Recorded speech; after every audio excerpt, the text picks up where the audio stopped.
Visakha GVMC council సమావేశంలో గందరగోళం నెలకొంది. వైసీపీ జనసేన మధ్య మాటల యుద్ధం సాగుతోంది. వైఎస్ జగన్ పై జనసేన కార్పొరేటర్ పేతల మూర్తి చేసిన కామెంట్స్ పై వైసీపీ సభ్యులు అభ్యంతరం తెలిపారు.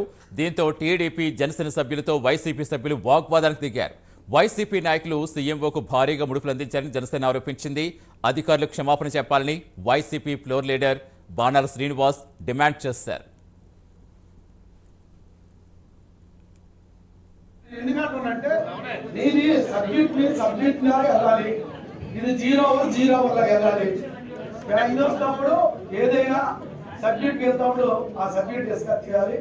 దయతో ఇటువంటి విధానాలు కానీ, ఇటువంటి ఒక వ్యక్తిగతంగా విమర్శలు కానీ, ఒక అధికారి మీద ఆరోపణలు కానీ మానమని, అలాగే నువ్వు మాట్లాడేది కూడా తప్పు, నువ్వు కూడా ఇది బ్యాక్ తీసుకోవాల్సి అవసరం ఉంది కాబట్టి నేను తీసుకోవాలి.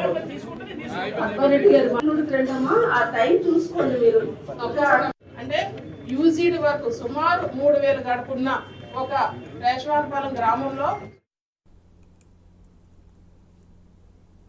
విశాఖ జీవీఎంసీ కౌన్సిల్ సమావేశంలో గందరగోళం నెలకొంది. వైసీపీ జనసేన మధ్య మాటల యుద్ధం సాగుతోంది. పూర్తి సమాచారం ఇచ్చేందుకు మా కరెస్పాండెంట్ నాయుడు జాయిన్ అవుతున్నారు. నాయుడు, ప్రస్తుతం ఎలా ఉంది సమావేశం, పరిస్థితి ఎలా ఉంది, ఏం చెప్తున్నారు ఇరు పార్టీ నేతలు?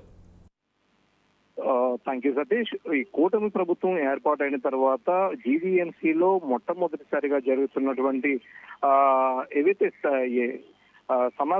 కౌన్సిల్ సమావేశం అయితే మాత్రం నిన్న పూర్తి స్థాయిలో రసాభాసగా సాగింది. అదే విధంగా చూసుకున్నట్టయితే కనుక సభ్యులు ఎవరు కూడా క్రమశిక్షణలో లేకపోవడంతో అయితే మేయర్ సభను ఈ రోజుకైతే వాయిదా వేసిన పరిస్థితి మనకు కనిపిస్తుంది. అయితే ఈ రోజు కూడా ఏవైతే 75 అంశాలతో కూడినటువంటి అజెండాతో ఉన్నటువంటి ఈ సమావేశం అయితే మాత్రం పూర్తి స్థాయిలో రసాభాసగానే సాగుతుందని చెప్పుకోవచ్చు. ఇప్పటి వరకు కూడా ఇటువంటి అజెండాకు సంబంధించి ఏవి అంశాలు ఏవి కూడా ఇప్పటి వరకు కూడా చర్చకు రాలేదు. అదేవిధంగా చూసుకుంటుంది 0 ఓవర్కి సంబంధించి పూర్తి స్థాయిలో ప్రతి ఒక్క సభ్యునికి కూడా ఏదైతే ఆ వార్డు పరిధిలో ఉన్న సమస్యలపై అయితే మాత్రం మేయర్ పూర్తిగా అవకాశంగా ప్రతి ఒక్కరికి కూడా అవకాశం ఇస్తూ మొత్తం వాళ్ళందరినీ కూడా ఏవైతే పనులు పెండింగ్ లో ఉన్నాయి వీటికి సంబంధించిన సమస్యలపై అయితే మాత్రం ప్రతి ఒక్కరిని అడిగి తెలుసుకుంటున్న సమయంలో అయితే మాత్రం ఏదైతే పీతల మూర్తి యాదవ్ జనసేన కార్పొరేటర్ ఆయన వంతు వచ్చేసరికి అయితే పూర్తి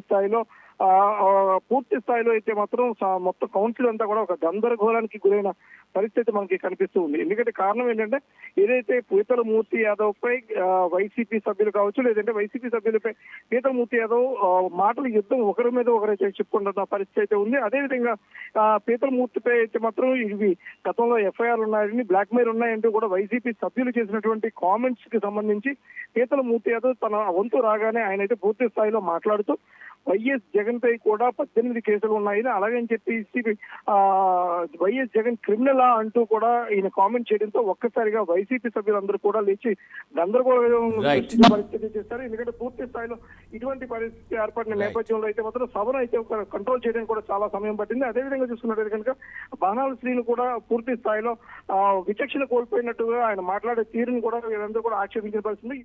రైట్, థ్యాంక్ యూ నాయుడు.